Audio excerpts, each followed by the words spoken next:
School की नई teacher ने अब तक शादी नहीं की थी। क्लास की लड़कियां इस पर उनका मजाक उड़ाने लगीं। टीचर ने नाराज होने के बजाय क्लास की लड़कियों को एक कहानी सुनाई कि एक औरत की 5 बेटियां थीं। शौहर ने बीवी को धमकी दी कि अगर इस बार भी लड़की पैदा हुई तो वो उस लड़की को बाहर सड़क पर फेंक आएगा। लेकिन किस्मत से छठी भी लड़की पैदा हुई।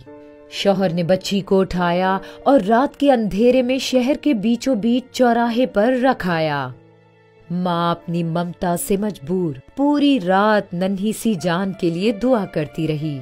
सुबह उसका शौहर जब चौराहे से गुजरा तो देखा उसकी बच्ची वहीं पड़ी है। शौहर बच्ची को वापस घर ले आया, लेकिन दूसरी रात फिर चौराहे पर रखाया। रोज यही होता रहा। हर बार वो बच्ची को बाहर रखाता और जब कोई ना लेकर जाता तो मजबूरन उसे वापस उठा लाता। यहाँ तक कि बच्ची का बाप इसको खुदा की रजा समझकर राजी हो गया। इस आदमी को अल्लाह ताला ने छठी बेटी के बाद 5 बेटों से नवाजा, लेकिन हर बेटे के बाद उसकी बेटियां फौत होती गईं। यहाँ तक कि सिर्फ एक ही बेटी जिंदा रही, जिससे बाप जान छुड़ाना चाहता था। वक्त गुजरता गया, बच्चे बड़े हो गए, माँ फौत हो गई।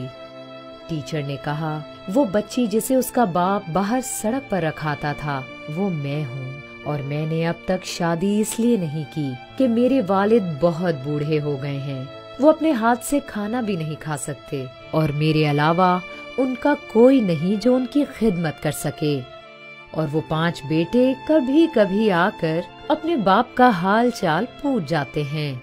मेरे वालिद अक्सर रो रो कर मुझसे कहा करते हैं, मेरी प्यारी बेटी, जो कुछ मैंने बचपन में तेरे साथ किया उसके लिए मुझे माफ करना। मैं बहुत शफकत से उनसे कहती हूँ, बाबा देखें, अल्लाह ताला ने मुझे आपके लिए जिंदा रखा ताकि मैं आखिरी दम तक आपकी खिदमत करके अपनी आखिरत संवार सकूं।